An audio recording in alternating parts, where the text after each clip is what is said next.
अयोध्येतील राम मंदिरातील भाविक भक्तांनी अर्पण केलेल्या सोनं नाणं आणि रोख रकमेतील गैरव्यवहार प्रकरणात मोदी आणि राष्ट्रीय स्वयंसेवक संघात छुपं युद्ध सुरू असल्याचं दिसतंय।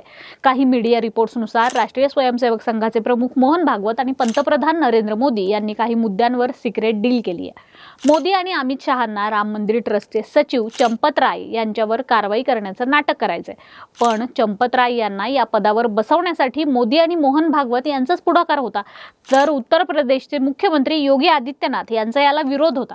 राम मंदिराच्या दान प्रकरणात घोटाळा झाला आणि आता चंपत राय यांच्यावर कारवाई करण्याशिवाय गत्यंतर नाही असं एकीकडे दाखवायचं, पण दुसरीकडे कारवाई करत असताना चंपत राय यांना दिलासा देऊन बदल्यात आपल्याला काही मिळतंय का याची सिक्रेट डील मोदी आणि मोहन भागवत यांच्यात झाल्याचं सांगण्यात आलंय। त्यामुळे योगी आदित्यनाथ यांनी SIT नेमून देखील चंपत राय यांचं नाव FIR मध्ये नोंद केलेलं नाहीये।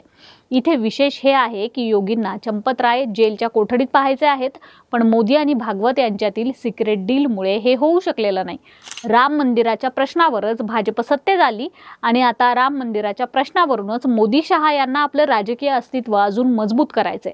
त्यासाठी हे प्रकरण समजून घेण्याची गरज आहे। नमस्कार, मी अनुजा आणि तुम्ही पाहताय कार्यारंभ।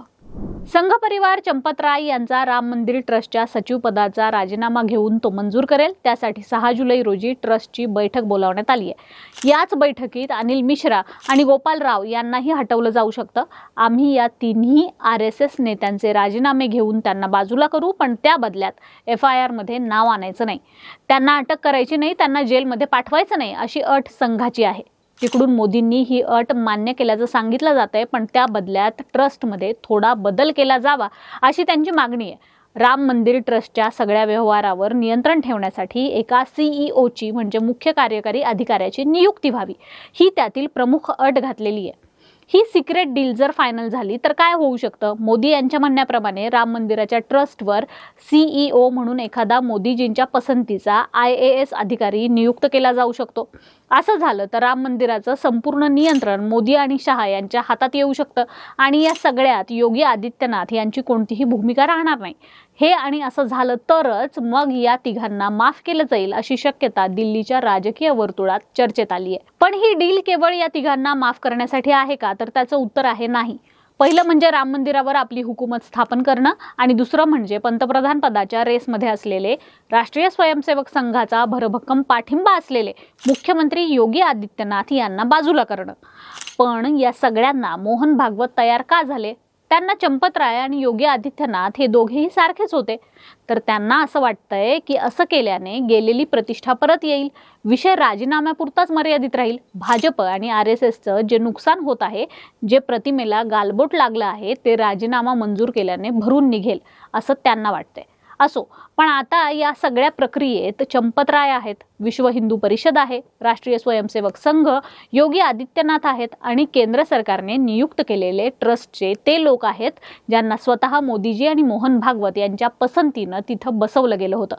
साहजिकच आरोप प्रत्यारोपांमध्ये थेट पंतप्रधान नरेंद्र मोदींचं नाव येणारच।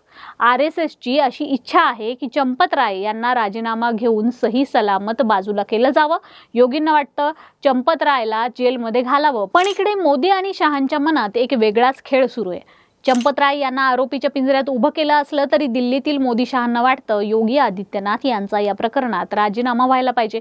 योगी आदित्यनाथ यांनी निवडणुकीपूर्वी बाजूला व्हावं, कारण जर ते हटले तर सर्व डाग योगी आदित्यनाथ यांच्यावर असतील आणि राजकीय दृष्ट्या निवडणूक गणितांमध्ये भाजपला प्रतिष्ठेसह एक विजय मिळू लागेल। परंतु संघाकडून त्यांना इशारा देण्यात आलाय की तुम्ही अशी चूक अजिबात करू नका, तुम्हाला उत्तर प्रदेशात मिळणारी मतं ही योगी आदित्यनाथ यांच्या नावावर मिळतात। उत्तर प्रदेशात त्याचं श्रेय त्या बुलडोजरला जातं, जो बुलडोजर आजच्या घडीलाही आरोपींच्या दारात उभा असलेला दिसतो। नोटीस दिल्या जात आहेत। अयोध्या विकास प्राधिकरणाने लवकुश मिश्रा यांच्या पत्नीला नोटीस बजावली आहे की लवकुश मिश्रा यांनी सांगावं की त्यांचं घर का पाडलं जाऊ नये। म्हणूनच RSSची अशी इच्छा आहे की योगी आदित्यनाथ यांना कोणत्याही किमतीत हटवलं जाऊ नये, परंतु चंपत राय यांना वाचवलं जावं। आता सर्वात मोठा प्रश्न हा उपस्थित होतो की चंपत राय यांना जेव्हा संशयितांबद्दल माहिती मिळाली होती तेव्हा त्यांनी FIR का नोंदवला नाही? कारण चंपत राय स्वतः म्हणत आहेत की मला माहिती मिळाली होती, चंपतराय तर स्वतः मंदिर समितीचे सचिव होते. दुसरा एक महत्त्वाचा प्रश्न असा की योगी आदित्यनाथ यांनी SIT का स्थापन केली? त्यांनी थेट मंदिर समितीच्या पदाधिकाऱ्यांना FIR नोंदवण्यास का सांगितलं नाही? कारण हे बालट आपल्यावर आणलं जाऊ शकतं अशी योगींना आधीच कल्पना होती. त्यामुळे त्यांनी तातडीने SIT गठीत करून इतरांवर गुन्हे नोंदवलेत.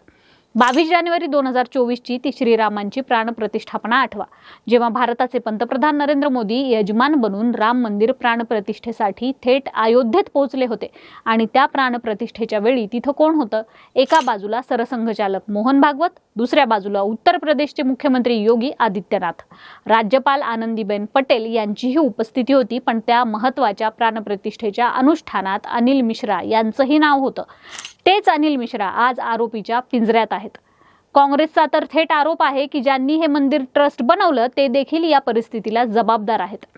उत्तर प्रदेशात आता वकील रस्त्यावर उतरलेत, मागणी करतायत की त्यांच्या विरोधात FIR नोंदवली जावी, ज्यांच्या विरोधात FIR नोंदवण्याची हिंमत स्वतः योगी आदित्यनाथ करू शकत नाहीयेत. यात पहिलं नाव आहे चंपतराय बन्सल, दुसरं नाव अनिल मिश्रा आणि तिसरं नाव गोपाल राव यांचं आहे. आणि हे वकीलच प्रश्न विचारतायत की जर लवकुश मिश्रा यांच्या घरावर बुलडोजर चालणार असेल तर मग अनिल मिश्रा यांच्या घरावर बुलडोजर का चालणार नाही? जर टिन्नू यादव यांच्यावर कारवाईचा पाश आवळला जाईल तर मग चंपतराय यांच्यावर कारवाई का केली जाणार नाही?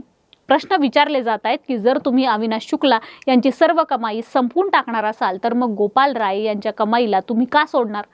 या ट्रस्टमध्ये त्यावेळी योगी आदित्यनाथ यांचा समावेश करण्यात आला नव्हता. यासाठी स्वतः चंपतराय यांनी पूर्ण प्रयत्न केले होते असं सांगितलं जाते. कारण मोदीजी आणि अमित शहांची तशी इच्छा होती, पण RSSची तशी इच्छा नव्हती. त्यांना योगींनी ट्रस्टमध्ये असावं असं वाटत होतं. जेव्हा प्राणप्रतिष्ठापनेला यजमान म्हणून पंतप्रधान नरेंद्र मोदी पोहोचले होते तेव्हा त्यांनी स्वतः ट्रस्टची घोषणा केली होती. तेव्हा त्या काळात योगी आदित्यनाथ आणि चंपतराय यांच्यात एक संघर्ष पाहायला मिळाला. आज याच चंपतरायच्या नेतृत्वात हा प्रकार घडलाय. तरीही मोदी गप्प आहेत.